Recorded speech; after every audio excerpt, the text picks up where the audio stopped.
I am Paul Newton. I'm up in Canada, and today we will be talking about the 7 questions to ask today to hire the talent you need tomorrow.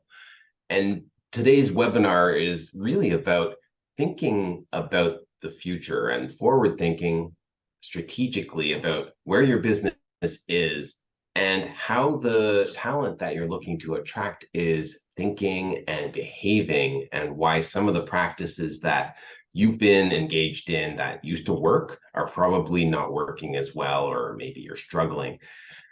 What we want to see is a little interaction. Ed really wants to ask some questions and have get your input and insight into what we can comment on to really help you with the struggles that you may be encountering in your business. So please feel free to either chime in or put something into the chat, because we'll be monitoring that regularly, and we will make Yep, sure we address absolutely. all the questions. Yeah. Yeah, we like to take them as we go. So when Paul's chatting or speaking, I'll be watching the chat and vice versa. So please don't hesitate to ask questions as we're going. So it's a really interesting time we're in right now at this moment, just with the pace of change. And it can be quite frustrating, right? Because the pace of change has accelerated exponentially. It's leaving businesses reeling. And sadly, even it's resulted in people closing their doors.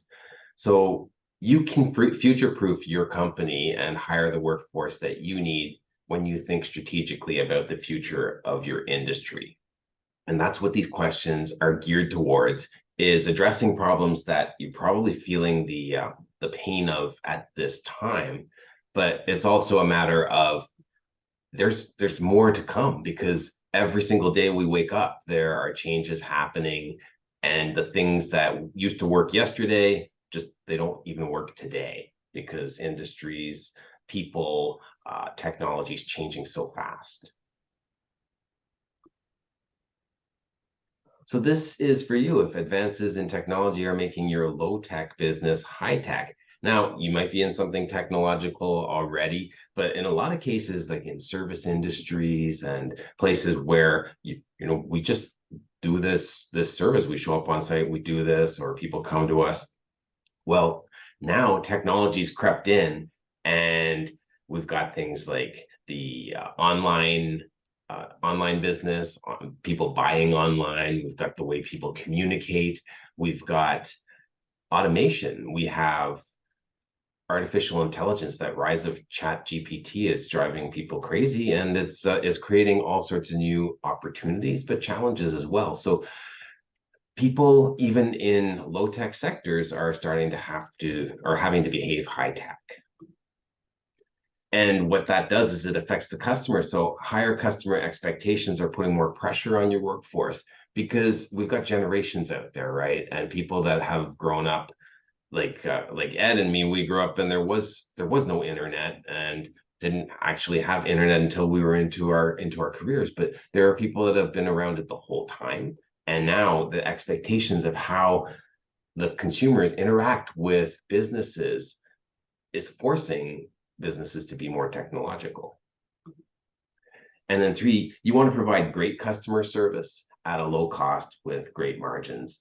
We'll talk about the strategy that you need so that you don't encounter really pricey types of needing to hire, or problems that you run into when your workforce isn't trained to deal with the type of problems we're talking about today. So Ed and I have been doing this webinar series where we're in the latter half of the year, but we have been doing them all year. And why are we doing it? Well, first of all, we just wanted to provide something to our client base and to people out there that are really questioning why the recruitment processes aren't working. And so we wanted to offer something where it could be a resource. And it also works for us because now we have resources up on our site. So all the past webinars that we've done, which we might refer to there, the videos are available, and you can go and check them out at edcrow.com. And the big thing is we really want to make a difference in workplaces, because both of us care about how people feel at work, how happy and fulfilling work is, and we want businesses to thrive. So we do this because we really love seeing happy cultural sort of workplaces where the culture is one of thriving and enjoyment. And so that's what this series is all about. I'll tell you what's coming up next month. We're going to talk about transforming culture and how to use the 10-step formula that I've seen Ed present on. So you'll want to tune in for that, because he'll show you how to transform things that may not be working so well into what you want, and you can start at any given point. So make sure you mark your calendar for that one. It is on October 11th at noon Eastern Standard Time. So what are we going to cover in this session? First, and we've already been covering it, but we'll talk about why your industry could be changing faster than the talent you have and their skill sets. We'll talk about the questions that you have to answer to future-proof your business now. And we'll talk about how you can hire the workforce that you need to stay competitive and profitable for years to come. So why should you listen to us? Well, I'll give you just a little background on me. I am Dr. Paul Newton. I'm a chiropractor by trade. And early on in my career, I noticed the relationship between people's aches and pains and their satisfaction at work. And people would always be correlating the stress that they were under, the pressure they were under, and the crappy workplaces they were in with the pain that they're having in their body. And I got a little tired of treating the symptoms, and I wanted to get to the other side and see how we could actually increase satisfaction and happiness at work so people were healthier and more fulfilled. So my interest in employee well-being kind of coincided with Ed's interest in workplaces and the HR process. And the other thing that I got really good at over the years is being a storyteller and listening to people's stories and also telling their stories. And Ed and I connected on that basis, and I'll let him actually share the connection as he introduces himself. Take it away, Ed. Yeah, so thanks, Paul. Paul and I met during the pandemic, and through a mutual business friend, and I wanted to kind of refresh my story, the story I was telling my clients, and got introduced to Paul, and he kind of sucked stuff out of my brain and put it on paper, and I just loved what he did. And I said, Paul, as part of the work that I do with clients on their branding of their employment opportunities, many times what I find is they're not telling a good story about what they have to offer. They're saying, we have great pay, great benefits. Well, yeah, you and everybody else, right? So I said, Paul, there's a place for you in the work that I do. And I'm so happy that Paul's able to join me on this ride. We've got a number of clients under our belt now that we've helped, and they all rave about his storytelling ability. And I think just about everyone in the call today knows me. I'm Ed Crow. I'm the talent transformation expert for organizations that are seeking 8-figure growth. And I'm going to be sharing some of these questions with you. And Paul and I are going to kind of divide and conquer the 7 things you want to ask yourself today. So Paul, let's go ahead and jump right in. Great, thanks, Ed. Right. Well, actually, it's you, Ed. It is me. It's me. So you have to ask yourself, and this is probably, we'll call it no duh, Ed, question. Okay. But do you know where you're hurting the most? And the reason this is such a key question is when I ask people where they're hurting, invariably a business manager says to me, I need bodies, Ed. I just need bodies in here to do the work. I can't have these empty seats anymore. I say, oh, okay, but a body doesn't solve your problem.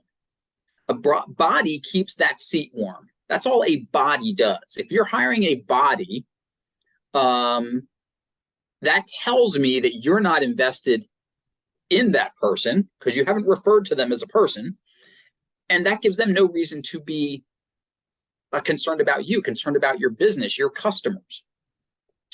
And so I think this goes beyond, this question goes beyond where are you hurting from just a pure numbers standpoint, but you should ask yourself this regarding your talent pool and the skill set that you have.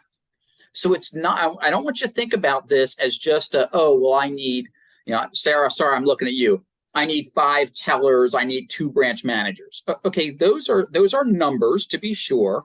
Okay, but what specific traits and abilities and skill sets are we looking for in those tellers and branch managers? Are we seeing that skill set in the people that are coming in our recruiting pool? If not, then that identification of that lack of skill in the recruiting pool, that's a pain point, and you should list, yes, I'm hurting there. You might say, gosh, Ed, my retention is horrible. I've got 20% turnover. Okay, we know some turnover is good, but to me, that's a pain point that you could be hurting with your retention, and maybe you're losing knowledge and skills. Maybe you're not losing the folks that you like to lose. You're losing the high potentials, the high talent types of folks. So when you ask yourself this question, I guess what I'm trying to say is don't limit it. So if you would throw in the chat, what first comes to mind for you when you see this question? Now that you've heard how I'd like you to think about it, what comes to mind? Prefer to not type and to chime in, you can certainly unmute and chime in. Okay, Sarah says she likes to ask, what is keeping you up at night? That's a great one. What is the biggest problem we face? Melody says leadership skills. That's one I don't hear enough of. And thank you for sharing it, Melody, because when I ask questions like this, I'll tend to hear, oh, yeah, we've got a solid team in place. Okay, well, what does that mean, a solid team? Does that mean you got bodies in the seats, even at the leadership level, right? Or have we promoted people out of their comfort zone or out of their, remember the old Peter principle, right? They've reached their level of incompetence now. I'm working with a gentleman in a coaching relationship with a client right now. I think he's at his Peter principle. I think he is one level too high. He is great at the level he had done before. Now he's managing that group of people and he's failing. And, we're 6 months into the coaching and I'm not sure he should still be in that role. I mean, that's the discussion I'm prepared to have with the owner of the company. Pamela says, people who care and want to work hard and be part of developing a great culture. Thanks for sharing that, Pam, because I had a client say to me, well, Ed, we don't have the culture that we want. So when we sit down and interview people, we don't like to tell them how bad it is around here. I said, you're making the biggest mistake you could ever make, because now they walk in and they go, whoa, what the heck did I get myself into? And I like to, and Paul laughs. And Paul's smiling now because he knows what I'm gonna say. I liken this whole recruiting and interview process to dating. So, the first date, yeah, you're all bells and whistles, makeup and cologne, best manners, all that stuff, right? You're all those things.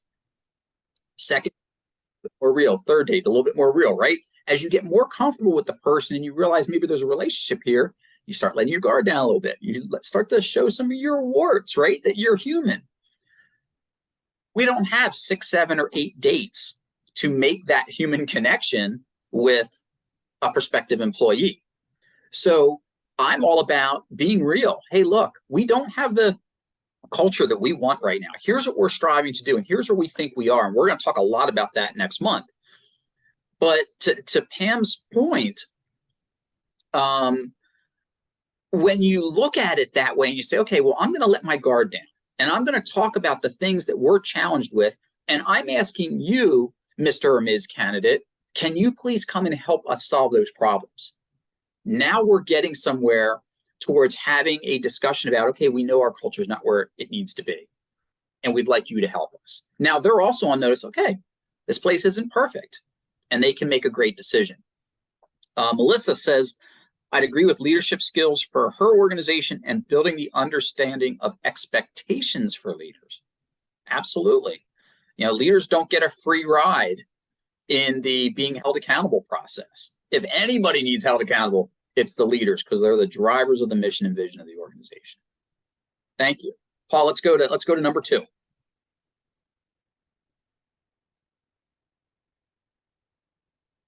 So now let's really talk about the future, and let's think 5 years from now.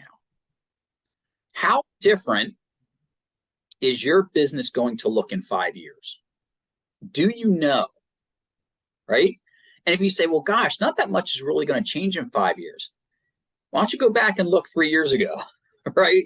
When we were all forced to change as a result of the pandemic, and we changed really fast. And some of those changes are now sticking with us for good and bad, okay? And we maybe couldn't see that coming. But you can definitely see technology coming.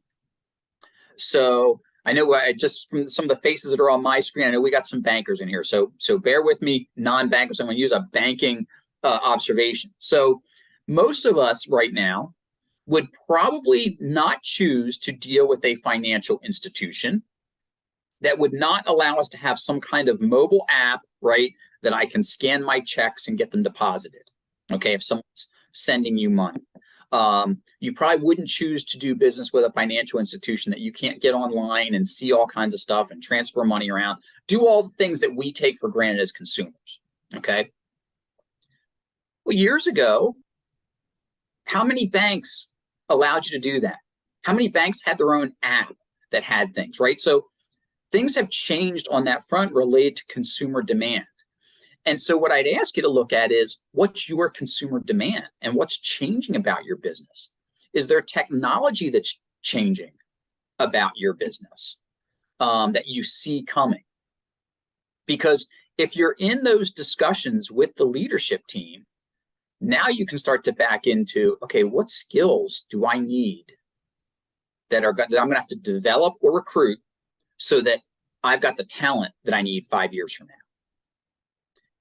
And if that's too far out, fine, back it down to 3 years. But as HR professionals, to me, this is one of the biggest things we get paid to do.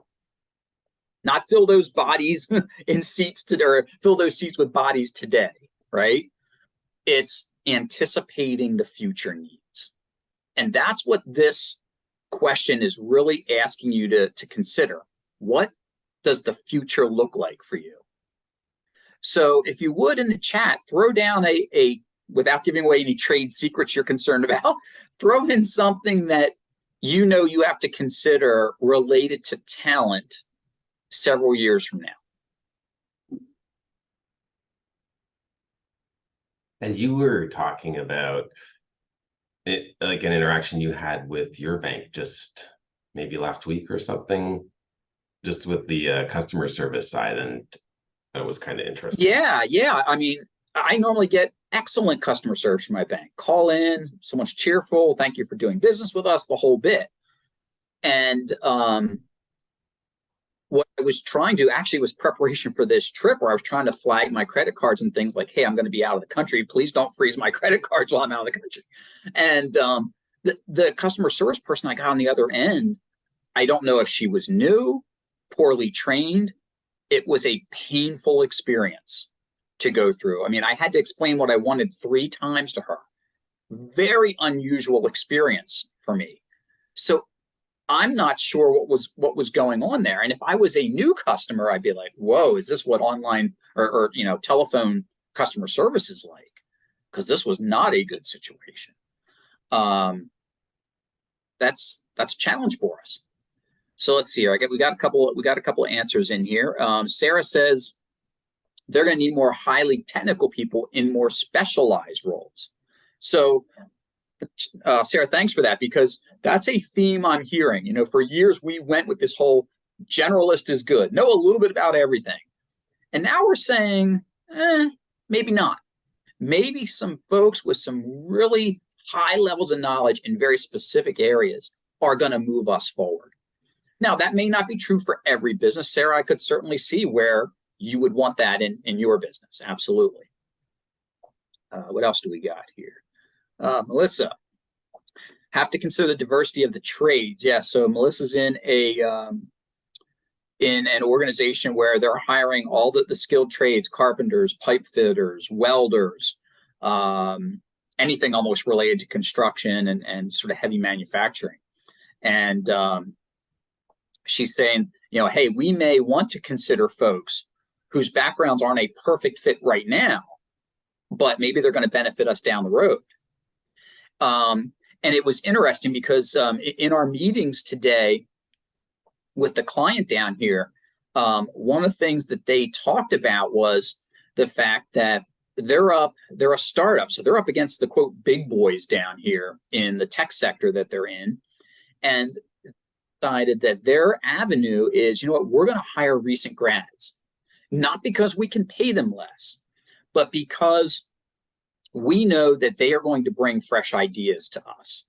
We're not going to, not that they wouldn't consider a 15, 20-year engineer, but they're concerned that that 20-year engineer is going to be like, well, this is the way you do it, you know, instead of, well, how can we do it? How else might this happen? And they believe that youth is the way to make that happen. So, so they're on kind of the same situation Melissa's looking at is, okay, can we bring someone in now that's really going to pay dividends in the future? That's a great look. Okay, let's go to the next one, Paul.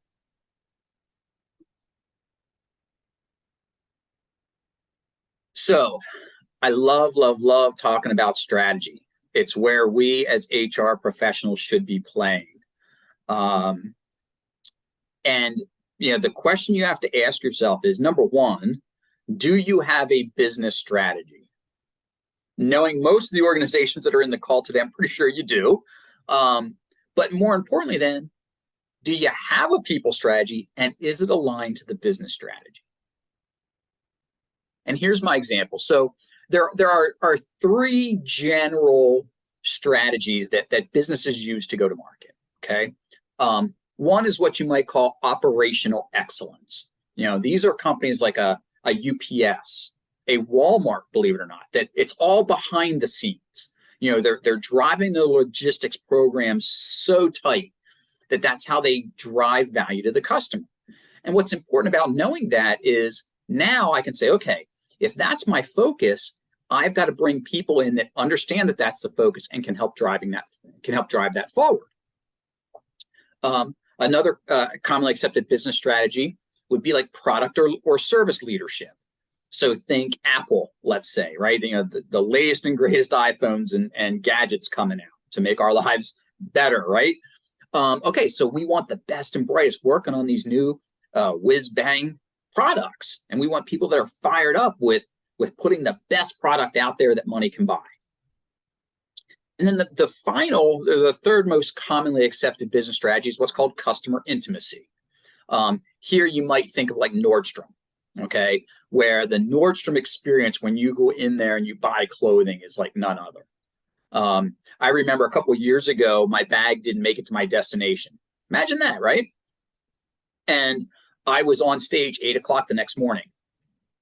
It's 5 o'clock and I'm in St. Louis and I'm like, okay, I'm in a t-shirt and shorts from the plane. Like I can't go on stage in a t-shirt and shorts in 14, 15 hours. And so the Uber guy says, hey man, I'll take you to the mall. And there was a Nordstrom there and I walk in and I felt like Julia Roberts in Pretty Woman. I go up to the sales guy and I say, I need everything, right? And he kind of looks at me and he says, what are you looking for? I said, shirt, pants, socks, belt, shoes, all of it. Literally, dude, I need everything, you know? And the service I got, it was near the end of the day. That guy said, okay, I'm going to take care of you. He leaves for a little bit. Well, what he was doing was letting the seamstress know she was not allowed to leave because he knew whatever outfit we picked out was going to need at least some temporary hems in it and everything else. What an amazing experience. About an hour later, I walked out of there looking stage worthy and everything else for the next day. You know, so that's customer intimacy, right? Like I would go back to Nordstrom again in a non-emergency to say, hey, I want a new pair of pants. I'd like a new jacket, whatever it happens to be.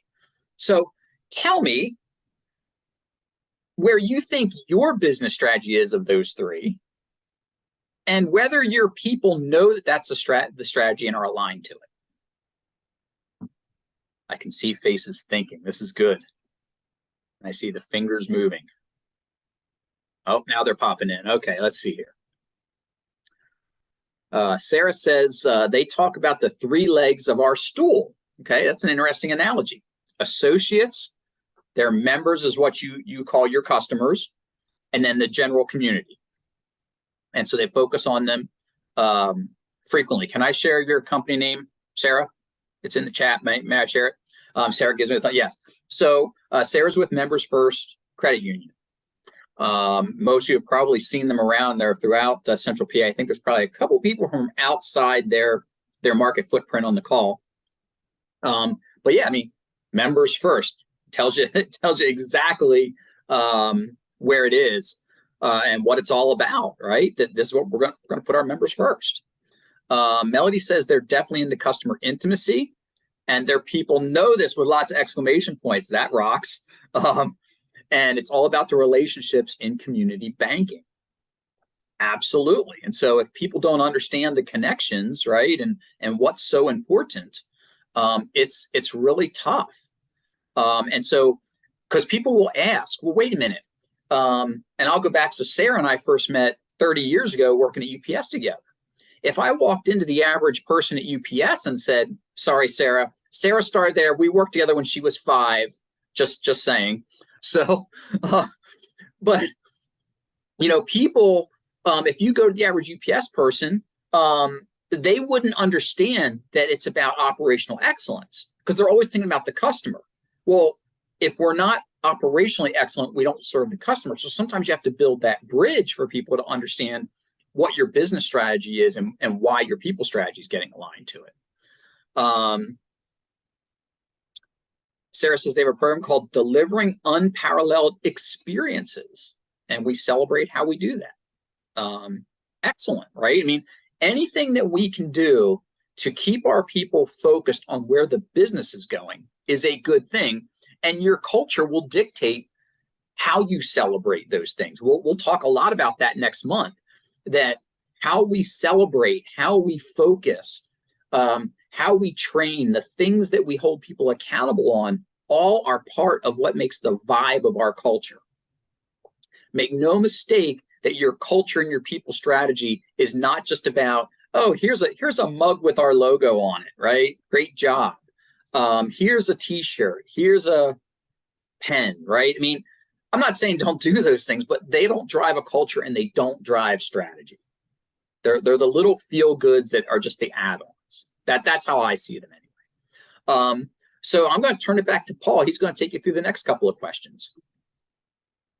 Thanks, Ed. And the next question is, how prepared are you to manage the needs and expectations of a diverse workforce? Now, here we're not talking necessarily DEI, because I mean, you have to consider that these days, especially with the generations coming in. It's so high up on the list, and people aren't willing to tolerate the same sort of expectations that we were used to, 10, 15 years ago. But what we're talking about here is just with, possibly like 4, even 5 generations in the workforce, and people coming from all sorts of backgrounds. Everybody has different needs in order to provide a good job. And there you could have people that we have one client that wanted to ensure that it was clear that they would hire people that are retired or people of retirement age to work in the frontline jobs, like in teller positions. And people that are at the tail end of their career are going to have very different expectations than people that are coming into the workforce, and they'll have different things that they'll accept. So if you think about that, what kind of problems does that pose for you?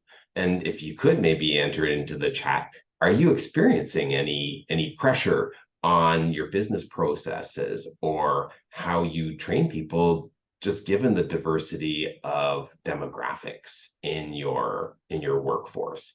Because one size fitting all just doesn't work. And I know, Ed, you said you had some experiences just culturally around just how people like work and needing time to I guess, what was it, I think it was like how people need time off to pray or do something like that.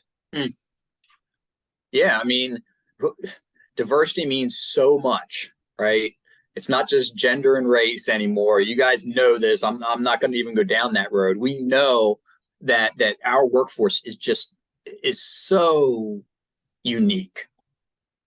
And when you get into things like religious diversity, we would have never, even I think 10 years ago, thought about, oh, we ain't talking about religion in the workplace, we can't do that. We kind of have to, because what happens when someone comes to us and says, hey, I need prayer breaks, I need a quiet place to go and worship or whatever at a certain time of the day or certain days of the week or whatever it happens to be. And then other people see that and they're like, well, why does he get 5 breaks a day? Why can't I take 5 smoke breaks a day? Why, you start to have all of these things. And I see some of you smirking because it's what we deal with sometimes in HR. And yet one of the things when we talk about being prognosticators is looking at the demographics of the areas that we're serving and saying, what's changing about them? I mean, I'm based in Lancaster County, and if I went back, when I first got into HR back in the early 90s, I would say it was a 90 to 95% white workforce that I was interviewing. Like, that was just what Lancaster County. Today, that's not what we're seeing. We're seeing maybe 30% now, people of color in Lancaster County, and growing, and that percentage is growing every year. I know the demographics that all of you are in, very, very different in terms of what you're seeing.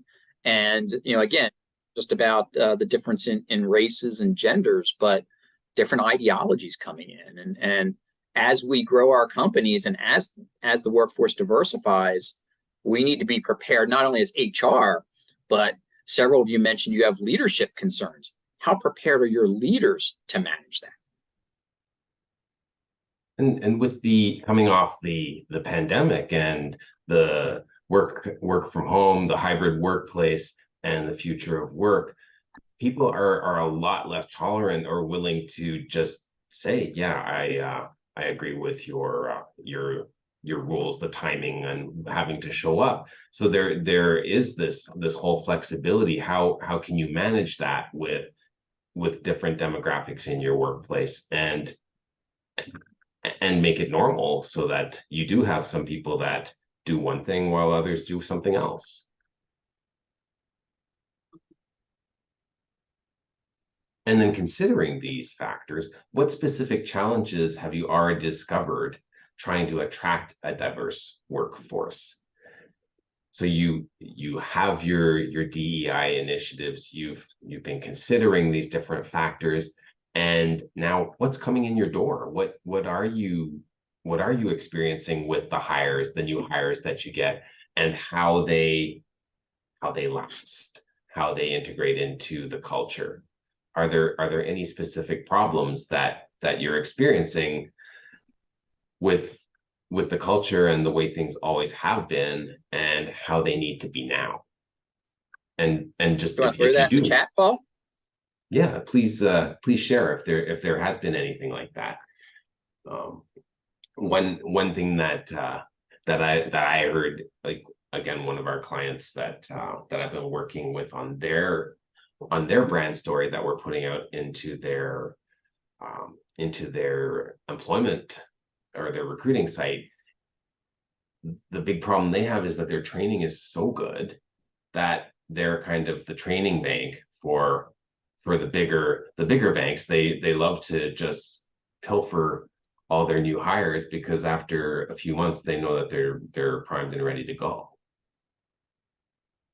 And that's going to feed into a couple of the next questions, just because culture is such an important thing, and putting that out first and foremost is going to really be a big factor in attracting the right people now, because people need to know that they're coming to a place where they will fit, they will have their diverse needs met, and they'll have their needs met for years to come. So diverse workforces, it's ever increasing, and we have to be aware of how people think now and how people respond, because we've got new generations that are really sensitive to uh, to issues of inclusion, to issues of the environment.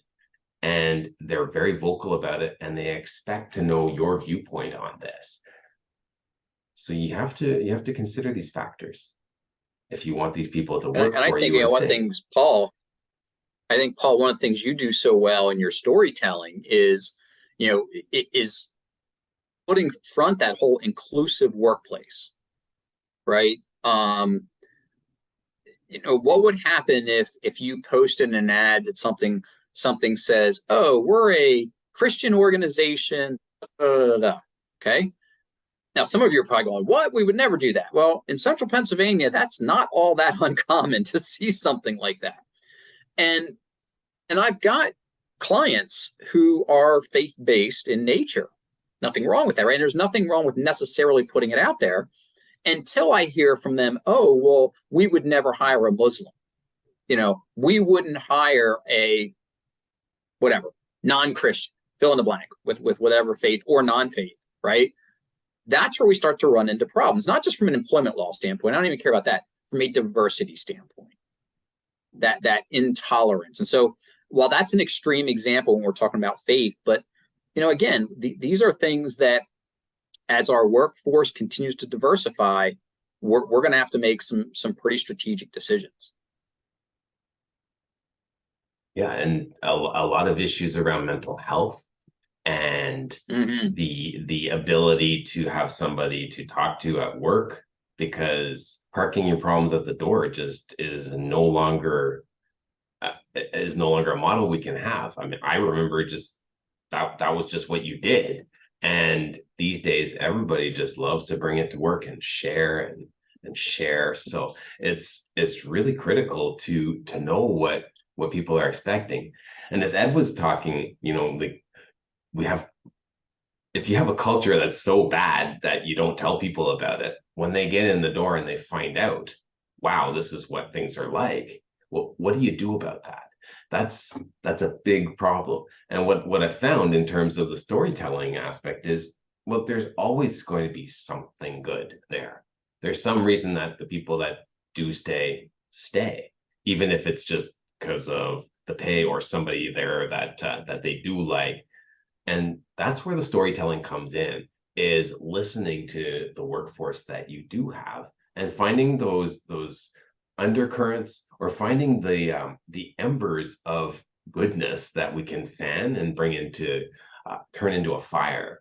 And that's where changing culture starts.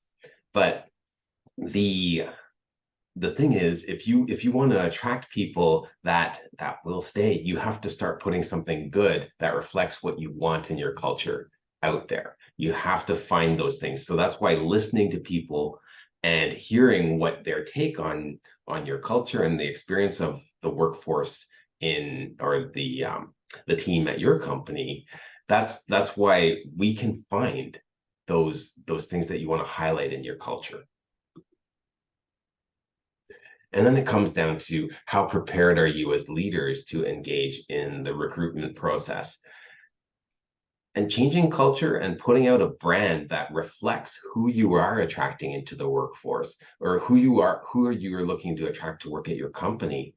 It takes input right from the very top. It's no longer a case of, we have some holes, some positions that have been, we've got all these positions that have been open for a long time, and we need to fill them.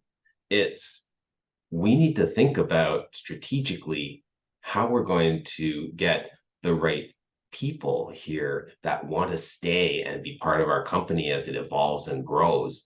And as Ed was saying, it takes strategic direction that is aligned with your business objectives, your business processes, and and your strategy. So you need the top leaders' involvement in HR. They can't just throw it to you, throw it to us and say, just deal with it, get some people in here. Because the factor is that the last couple of questions deal with, yeah, when we just try and fill the holes, we run into problems and they keep coming up again and again. So thinking about, how are we going to strategically attract the right people, takes the leader's input and takes HR being elevated to to a level of strategy and decision making with the top leaders. So are the And I leaders think too, in, go it's ahead. no, I was just going to say, Paul, I think that you could also say, how prepared are your leaders, right? The other people in the C-suite sitting around the table prepared to engage in the process. Like, this isn't just, oh, recruiting is HR. Okay. And again, when we talk culture next month, I'm going to hit on that a little bit more. But Paul and I both believe that your leaders of the organization have to be engaged. Doesn't necessarily mean they're out there shaking hands and kissing babies, but maybe it is. They have to sit on every interview. No, that's not what we're talking about. But engage in the problem solving of the recruitment process. And I think this is an area where you've really excelled, and where we worked on the storytelling around your business, where we were taking things out of just the HR mindset and bringing it to a leadership based mindset and engaging the leaders in this process, which I think you do really well. So what is it that you find that you have to do to really draw the C-suite into this strategy? Yeah, I mean, I think that's the big question that we have to ask ourselves. What does your C-suite need to hear to be pulled in? To me, the answer, if I'm giving it, is, well, it's one of the most important pieces that are going to impact our company's success. You can buy the latest and greatest piece of equipment, but if we don't have the latest and best talent operating it, what difference does it make, right? And so, to me, we know that people represent one of the biggest line items in our budget, sometimes the biggest. Why wouldn't our leaders want to be focused on that? Right. So all this leads towards, what are you putting out there to attract the talent that you're looking for? And this is the concept of the employment brand. Now, you might know this as the employee value proposition, just what you're saying is good about your company and why people should come on board. But it's a lot more than that, because most companies, when they think about marketing and brand, they think about marketing to their customers, and they invest all sorts of time and effort and money into the marketing that goes out to attract new clients, new customers, and to position their company in the best light to those customers. But they don't really think about it in the other direction, to the employees and to the talent that's out there that they're looking to recruit. And what we've been saying, and what we've been doing with the companies we're working with, is showing them that, yes, your marketing team is doing a good job marketing your brand to customers. How do we get marketing and HR teaming up to market the positions that you have, market your culture, and market what it is like in the company? And how good a picture are you painting of that? And really, it makes sense, right? In most cases, people go, that does make sense. But in a lot of cases, we're still thinking like HR that is separate from the C-suite and the strategic objectives of the company. And we're still, in some ways, we're just marketing the same old thing to a new set of expectations out there in the workforce, that what they're looking for, and we're not giving them what they want. We do all sorts of market research to find out what our customers want in terms of product, in terms of service, and what would make them happy. We don't do a whole lot of research on what's going to make the new recruits happy. And that comes from interviewing people in your company and why they're happy and why they stay. And one of the things that's been really exciting and fun is to figure out, how do your company values, we have all these really nice things written on the wall, like integrity and service and trust, and all these big words that mean really great things. But how do those values align with your employees' values, and how are they living those values? And one of the really fun things that we did around creating this career site for a bank was asking the employees how they experienced different values, and how they demonstrated them, and what they really enjoyed about about supporting these values in the company. And you get real gold when you ask the employees these things. So we conducted, I think it was like 5 or 6 different focus groups, and just got people to talk not about the values, but just talk about what they felt made their company different. What did they enjoy most about serving customers, and what did they enjoy most about their roles in the company? And it was amazing, and it was eye-opening actually for the C-suite to see that these values really were coming through in their employees. And then we took that story and we put that out there, that people at this company really enjoy living the values of this company, and it fulfills their own personal values in doing so. And when you start showing your organization as a place where people out looking for jobs can get their own personal needs and values met, then they start seeing like, this is a place I'd like to be. So we heard some really great things, and I saw in the chat, we have these cultures of excellence and cultures of service, and that it's doing great things for the customer. I want to know what it's like for your employees to deliver on that, and how much they enjoy it, how much personal fulfillment they get out of that. And are you marketing that? Is that what is going out when you're looking for a new hire? Because if people know that they can be part of something bigger, they get more motivated. The people out there today, especially the generations, like the new generations, like the millennials and the Generation Z, they want to do something fulfilling. They want something meaningful, and they want to know that they're contributing to something bigger. Are you marketing that? And can you show that the people in your company actually experience that? Because in a lot of cases, the employee value proposition, it's just based on attracting people in, and it might not be attracting people in to the thing that they experience when they get there. And that's why the employment brand needs to line up. It's got to be authentic and true.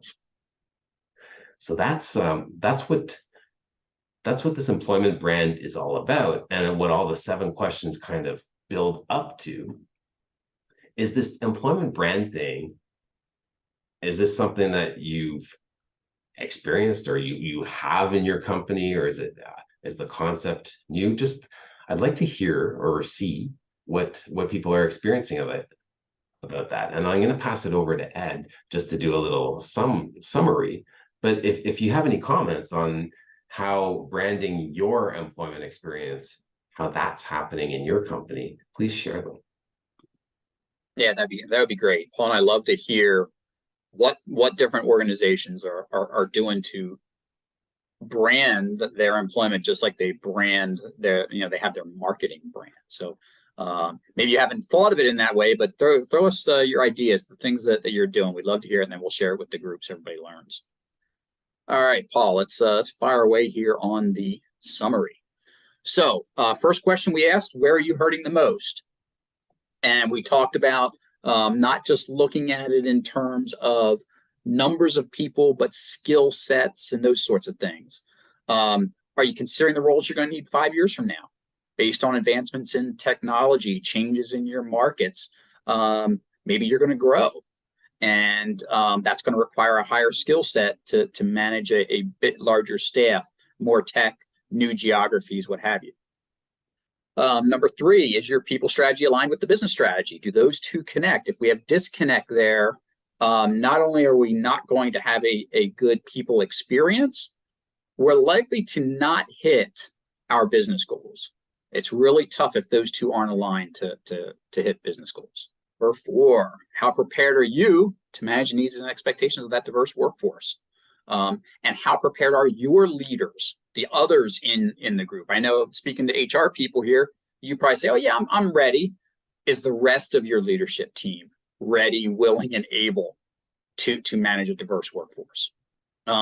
What specific challenges have you already discovered in diversifying?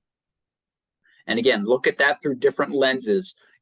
Certainly your gender and race, but your generational, your Maybe religious is an important diversity piece for you, maybe socioeconomic factors, maybe it's educational. What are you seeing that's the challenge there?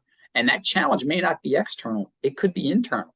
Don't forget that you start bringing in, quote, new blood, the existing blood may not like it too much. So that the answer to that question could be internal as well. How prepared are we as leaders and those leaders around us to engage in that recruitment process, to be a part of the solution, to be a part of idea generation? And that means letting us as HR people know, hey, this is the skill set I need. Like, we can't just allow them to tell us, get me 3 new welders. Okay, great. Tell me more about the specifics of what these welders are going to be doing so that I can be better prepared for the interview. Tell me specifically the skill sets you want to see in these welders. Tell me what they're going to be doing today, tomorrow, next year, 5 years. Okay. Are the skill sets in welding going to change? Is our equipment going to change? That sort of. And the final one, number 7, was, what's your employment brand? Do you know it? Do you have it labeled? Do your people live it? Do you market it? Right? That's the biggest question. Do you market it? If the answer is yes to everything, but you're not marketing it, well, then it's the old you're hiding your light under the bushel basket scenario. And we want to look at not only just developing your employment brand, but coming up with a game plan for how you market it to address those first 6 questions is absolutely critical.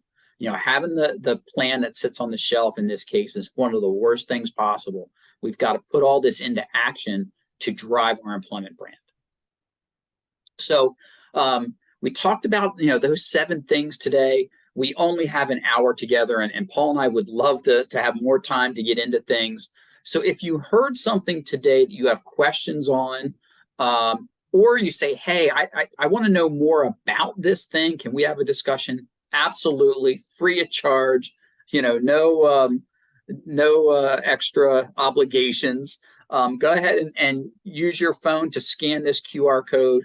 It'll take you right to our booking platform where you can grab a half hour with us, and we're happy to spend some time going through one or multiple of these questions that maybe you're saying, gosh, I don't know these answers, or I know these answers and I don't have a solution. Can we do some brainstorming? And the answer is always absolutely. We love having the follow-up calls with folks. So don't hesitate to do that. Go ahead, Paul. And I think that about sums it all up. But okay, we got Ed waiting for a ride to get back to his hotel now in South Africa. So yeah, I think in wrapping up, I would say if you heard us mention about past webinars, they are all out on my website, edcrow.com/webinars. All of the monthlies that we've done, the recordings are out there, so you can check those out. And again, maybe you weren't live, you went back and you checked one out, and you're thinking, well, gosh, I have a question on what the guys talked about in February. Can you still book a call on that? Absolutely, we're happy to take that call with you. Good stuff. And again, make sure you got the calendar marked for next month for the culture change webinar, and I believe that was October 11th. Yep, high noon. Well, thank you all so much for your time this afternoon. We're going to go ahead and shut the webinar down. Appreciate not only your attendance, but your willingness to chat. It just makes things so much better, I know, for Paul and I as presenters when we see smiling faces and we get the comments rolling in. So thank you all so much for being engaged. And I look forward to, if not booking on a call, seeing y'all next month during next month's webinar. Thanks, everyone. Thank you. Bye.